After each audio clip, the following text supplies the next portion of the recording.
नमस्कार दोस्तों, स्वागत है आपका आज के मुख्य समाचारों में। दोस्तों यहां पर आपको देखने को मिलेंगी सुबह से लेकर शाम तक की तमाम बड़ी खबरें, मुख्य समाचार, ब्रेकिंग न्यूज अपडेट्स के रूप में। तो दोस्तों आप सभी लोगों से रिक्वेस्ट है इस वीडियो को ज्यादा से ज्यादा लाइक और शेयर करें। तो दोस्तों सीधे चलते हैं आज की पहली बड़ी खबर की ओर। मुख्यमंत्री अरविंद केजरीवाल ने कहा, मैं दिल्ली का सेवादार, किसानों से मिलने नहीं दिया गया। जी हाँ दोस्तों, दिल्ली के मुख्यमंत्री अरविंद केजरीवाल ने अपने घर पर अपने विधायकों को संबोधित करते हुए कहा कि किसानों ने आज भारत बंद का आह्वान किया, वह बहुत जबरदस्त तरीके से सफल रहा। मुझे खुशी है कि सारा देश किसानों के समर्थन में एकजुट हुआ है।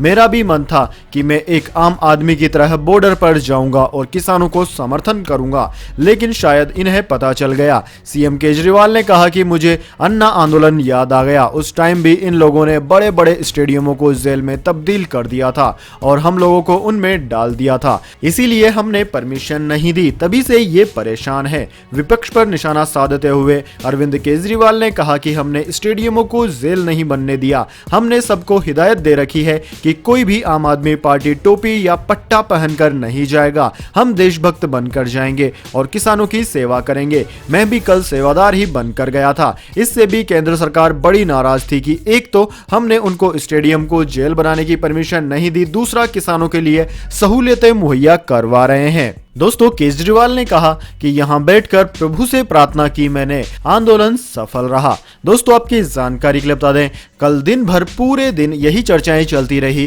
कि अरविंद केजरीवाल को नजरबंद कर लिया गया है। दिल्ली के उप मुख्यमंत्री मनीष सिसोदिया भी दिल्ली के मुख्यमंत्री अरविंद केजरीवाल से मिलने जब उनके निवास स्थान पर गए तो वहां पर भारी पुलिस बल तैनात था और उन्हें अंदर जाने की परमिशन नहीं दी गई। तब मनीष सिसोदिया वहीं धरने पर बैठ गए। उसके बाद उन्हें अंदर जाने की परमिशन दी गई। बाद में अरविंद केजरीवाल जब बाहर आए तो उन्होंने कहा कि दिल्ली पुलिस ने मुझे जाने से रोका। इसके बाद दोस्तों अगली बड़ी खबर, किसान आंदोलन के समर्थन में उतरे अन्ना हजारे, आंदोलन को लेकर कही बड़ी बात।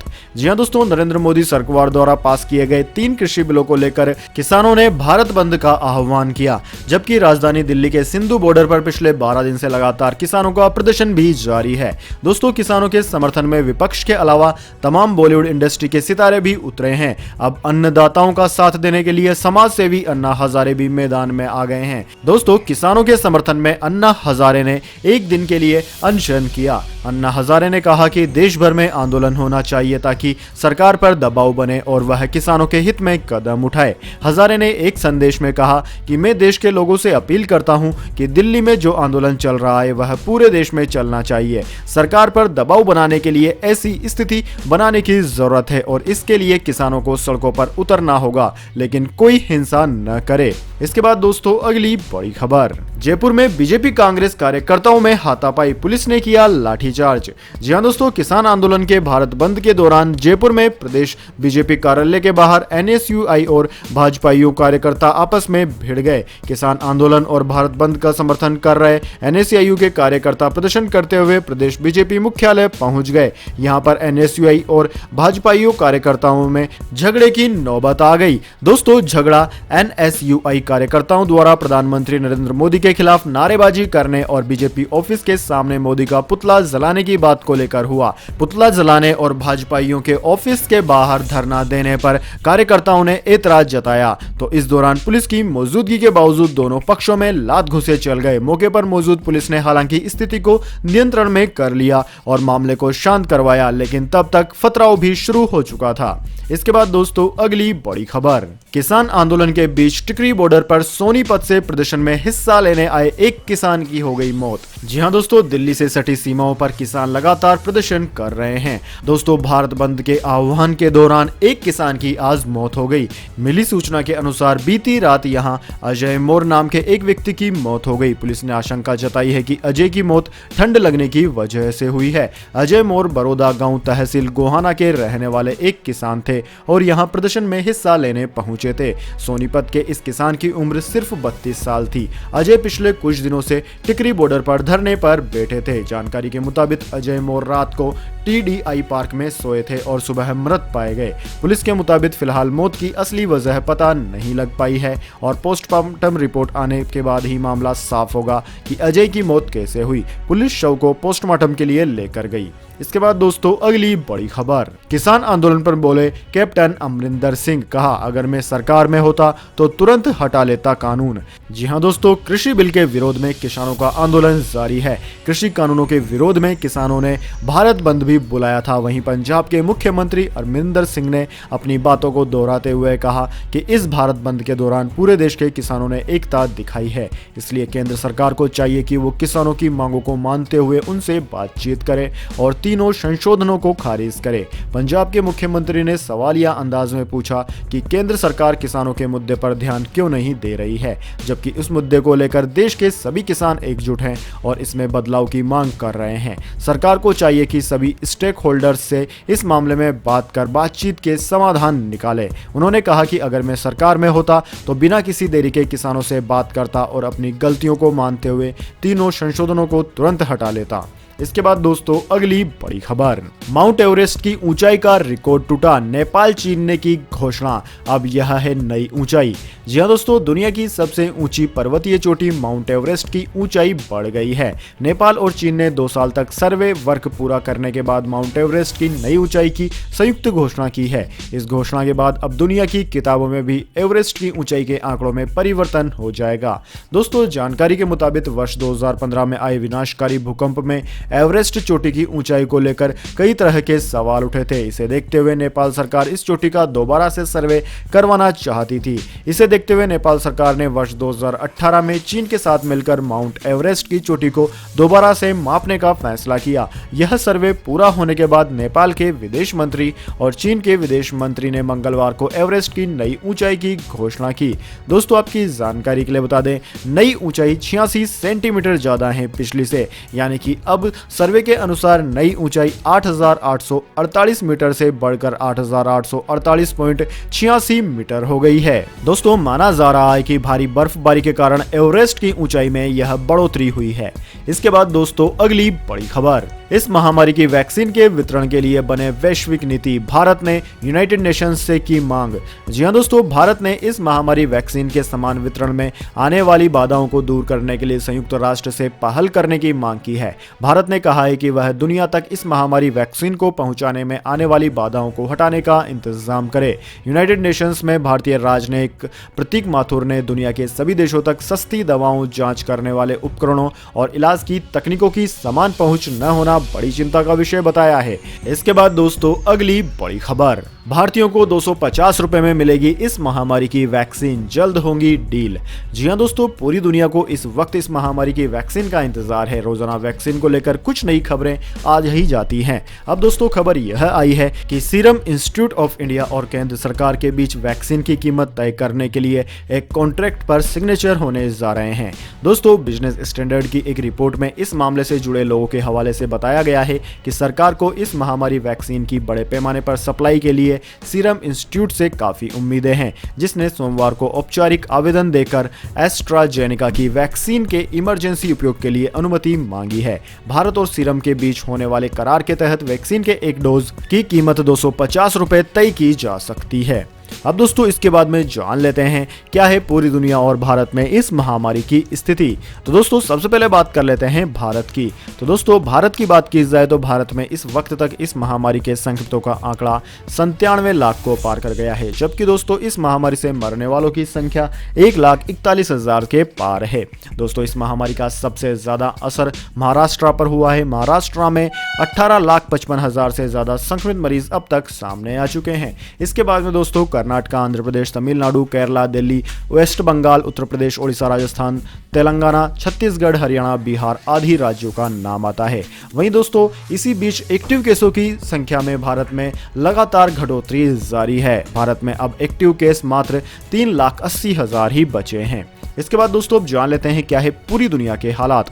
लेकिन उससे पहले मेरी आपसे एक छोटी सी रिक्वेस्ट है, अगर दोस्तों आपको अभी तक हमारी न्यूज़ पसंद आई है तो इसे एक छोटा सा लाइक जरूर दे दें, और अगर आपको पसंद नहीं आई है तो बेशक आप डिसलाइक भी कर सकते हैं। लेकिन दोस्तों लाइक और डिसलाइक जरूर कीजिए, क्योंकि दोस्तों यही हमारी मेहनत का फल होता है और इसी से पता चलता है कि आपको हमारी वीडियो पसंद आई है या नहीं। तो दोस्तों जल्दी से जान लेते हैं क्या है पूरी दुनिया के हालात। तो दोस्तों पूरी दुनिया की बात की जाए तो पूरी दुनिया में इस वक्त तक इस महामारी के संक्रमितों का आंकड़ा 6,76,00,000 को पार कर गया है, जबकि दोस्तों मौतों का आंकड़ा 15,44,000 के पार है। इस महामारी का सबसे बड़ा दंश अमेरिका झेल रहा है। अमेरिका में अब तक 1.5 करोड़ से ज्यादा लोग इस महामारी के शिकार हो चुके हैं, जिनमें से 2,83,000 से ज्यादा लोगों की जान चली गई है। दूसरा नंबर दोस्तों भारत का है, जबकि तीसरा नंबर ब्राजील का है। ब्राजील में 66 लाख से ज्यादा संक्रमित मरीज अब तक सामने आ चुके हैं।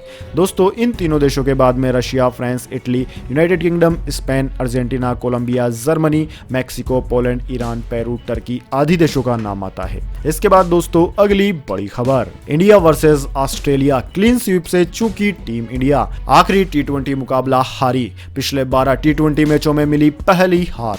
जी हां दोस्तों, विराट कोहली की अगुवाई वाली टीम इंडिया ऑस्ट्रेलिया के खिलाफ T20 सीरीज में क्लीन स्वीप करने से चूक गई। दोस्तों मंगलवार को भारत और मेजबान के खिलाफ तीसरे और आखिरी T20 मैच में 12 रन से भारत हार गई। दोस्तों T20 क्रिकेट में पिछले 12 मैचों में यह भारत की पहली हार है। भारत की अंतिम हार पिछले साल दिसंबर में वेस्टइंडीज के खिलाफ मिली थी। दोस्तों इस मैच की बात की जाए तो इस मैच में पहले ऑस्ट्रेलिया ने पारी की शुरुआत की और भारत को 187 रनों का लक्ष्य दिया। जवाब में भारतीय टीम 174 रन ही बना सकी। इसके बाद दोस्तों अगली बड़ी खबर, फिर से सोशल मीडिया पर जमकर ट्रोल हुए पाकिस्तान के प्रधानमंत्री इमरान खान। जी हां दोस्तों, पाकिस्तान के प्रधानमंत्री इमरान खान निर्विवाद तौर पर दक्षिण एशिया के सबसे ज्यादा ट्रोल होने वाले नेता है। हाल ही में इमरान खान ने एक बार फिर से ट्रोलर्स को ऐसी वजह दे ही डाली कि उनका सोशल मीडिया पर जमकर मजाक फिर से बनने लगा। दरअसल दोस्तों उन्होंने अपने ट्विटर अकाउंट से सभी को अनफॉलो कर दिया और देखते ही देखते इसे लेकर मीम्स की बाढ़ आ गई। सभी को अनफॉलो करने को लेकर उतावले पीएम ने अपनी पहली पत्नी जेमिमा गोल्ड स्मिथ तक को नहीं बख्शा। अब ऐसा करते ही ट्विटर पर लोगों ने खान को ट्रोल करना शुरू कर दिया। दरअसल दोस्तों सोमवार को ट्विटर यूजर्स ने देखा कि इमरान खान का आधिकारिक अकाउंट यानी कि इमरान खान पीटीआई अब किसी को भी फॉलो नहीं कर रहा है, लेकिन लोगों का फोकस उनकी पहली पत्नी फिल्म निर्माता जेमिमा गोल्ड स्मिथ पर ही रहा। जेमिमा से अलग होने और उसके बाद 2 शादियां करने के बाद भी खान उन्हें फॉलो कर रहे थे। दोस्तों आपकी जानकारी के लिए बता दें कि इमरान खान 2010 में ट्विटर पर आए थे। इसके बाद दोस्तों अगली बड़ी खबर, मौसम समाचार, जानिए अगले 24 घंटे और पिछले 24 घंटे के मौसम समाचार। दोस्तों सबसे पहले बात करते हैं बीते 24 घंटों की। तो दोस्तों बीते 24 घंटों के दौरान तमिलनाडु, रायलसीमा, लक्षद्वीप और केरल पर उत्तरी पूर्वी मानसून सक्रिय रहा और कई जगहों पर हल्की से मध्यम बारिश के साथ कुछ स्थानों पर भारी वर्षा भी दर्ज की गई। दक्षिणी आंतरिक कर्नाटक, तटीय आंध्र प्रदेश और जम्मू कश्मीर में भी हल्की से मध्यम बारिश देखने को मिली। वहीं दोस्तों उत्तर भारत में जम्मू कश्मीर के साथ साथ गिलगिट, बाल्टिस्तान और मुजफ्फराबाद में कुछ स्थानों पर बारिश के साथ ऊंचाई वाले इलाकों में बर्फबारी भी हुई। अब दोस्तों बात कर लेते हैं आगामी 24 घंटे के मौसम पूर्वानुमान की। तो दोस्तों अगले 24 घंटों के दौरान उत्तर भारत के पहाड़ों पर व्यापक वर्षा और हिमपात का अनुपात है। जम्मू कश्मीर, गिलगिट, बाल्टिस्तान, मुजफ्फराबाद, हिमाचल प्रदेश और लद्दाख में कई जगहों पर बारिश, जबकि ऊंचाई वाले अधिकांश भागों में बर्फबारी की उम्मीद है। उत्तराखंड में भी कुछ स्थानों पर वर्षा और हिमपात के आसार हैं। वहीं दोस्तों देश के उत्तर, पश्चिम और मध्य भागों में न्यूनतम और अधिकतम तापमान सामान्य से ऊपर बने रहेंगे। इसके बाद दोस्तों अगली बड़ी खबर, गोल्ड सिल्वर प्राइस टुडे, सोना फिर 50,000 रुपए के पार, चांदी में भी आई हल्की गिरावट। जी हां दोस्तों, सोने के भाव में आज हल्की तेजी दिखी है। MCX पर गोल्ड का फरवरी वायदा 100 रुपए की मजबूती के साथ कारोबार कर रहा है। MCX पर गोल्ड एक बार फिर 50,000 रुपए प्रति 10 ग्राम के ऊपर पहुंच गया। वहीं दोस्तों दिल्ली सराफा बाजार की बात की जाए तो दिल्ली सराफा बाजार में सोना 816 रुपए बढ़कर 49,430 रुपए प्रति 10 ग्राम पर पहुंच गया।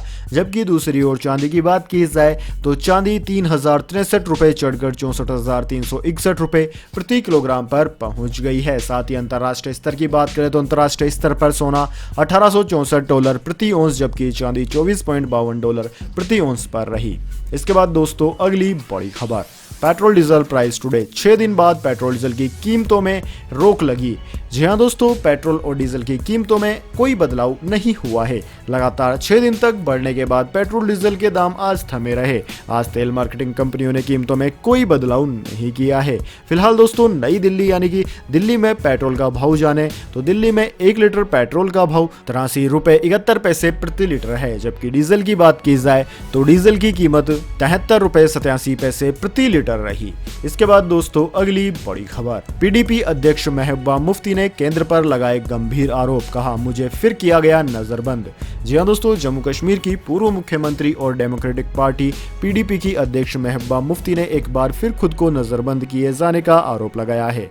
महबूबा मुफ्ती ने मंगलवार को ट्वीट कर अपने घर का वीडियो शेयर किया और आरोप लगाया कि उन्हें अपने घर से बाहर निकलने की अनुमति नहीं है क्योंकि वह बड़गाम जाना चाहती थी। महबूबा मुफ्ती ने ट्वीट कर कहा कि भारत सरकार जम्मू कश्मीर के लोगों पर बिना कोई सवाल पूछे जुल्म जारी रखना चाहती है। उन्होंने दूसरे ट्वीट में कहा कि किसी भी प्रकार के विरोध पर रोक लगाने के लिए गैर कानूनी हिरासत भारत सरकार का पसंदीदा तरीका बन गया है। मुझे एक बार फिर से हिरासत में लिया गया क्योंकि मैं बड़गाम का दौरा करना चाहती थी, जहां सैकड़ों परिवारों को उनके घरों से निकाला गया है।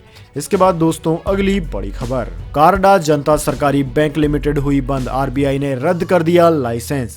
जी हां दोस्तों, महाराष्ट्र के कराड स्थित कराड जनता सहकारी बैंक का रिजर्व बैंक ऑफ इंडिया द्वारा लाइसेंस रद्द कर दिया गया है। लाइसेंस रद्द होने के बाद अब बैंक बंद हो जाएगा। हालांकि राहत की बात यह है कि 99% जमाकर्ताओं को उनकी पूंजी वापस मिल जाएगी। इससे पहले नवंबर 2017 से ही कराड जनता सहकारी बैंक पर रिजर्व बैंक की कुछ पाबंदियां लगी हुई थी। रिजर्व बैंक ने बैंक का लिक्विडेटर नियुक्त करने का आदेश भी दिया था। आरबीआई के मुताबिक सेक्शन 22 के नियमों के मुताबिक बैंक के पास अब पूंजी नहीं है और कमाई की भी कोई गुंजाइश नहीं है। दोस्तों, कराड बैंक बैंकिंग रेगुलेशन 1949 के सेक्शन 56 के पैमानों पर खरा नहीं उतर सका। इसके चलते उसका लाइसेंस आरबीआई के द्वारा रद्द कर दिया गया। तो दोस्तों, यह थी आज की तमाम बड़ी खबरें। इसके बाद दोस्तों, बारी आती है आज के माइंड क्विज क्वेश्चन की। जी हां दोस्तों, एक आसान से सवाल का जवाब देकर आप जीत सकते हैं एक अमेजिंग सरप्राइज गिफ्ट हमारे यूट्यूब चैनल की ओर से। तो दोस्तों, आज का सवाल आपकी स्क्रीन पर आ चुका है। दोस्तों, आपको बताना है जय जवान जय किसान नारा कौन से नेता ने दिया था। जी हां दोस्तों, अगर आप जानते हैं इस सवाल का जवाब तो जल्दी से कमेंट बॉक्स में लिख दीजिए। अगर दोस्तों आपका जवाब होता है एकदम सही और आप चुन ले जाते हैं लक्की विजेता के रूप में, तो आपको मिल सकता है एक अमेजिंग सरप्राइज गिफ्ट हमारे यूट्यूब चैनल की ओर से। तो दोस्तों, जल्दी से अपना उत्तर कमेंट बॉक्स में लिख दीजिए, वीडियो को लाइक कर लीजिए और चैनल को सब्सक्राइब करके बेल आइकन भी दबा लीजिए। धन्यवाद। वंदे मातरम। जय हिंद, जय भारत।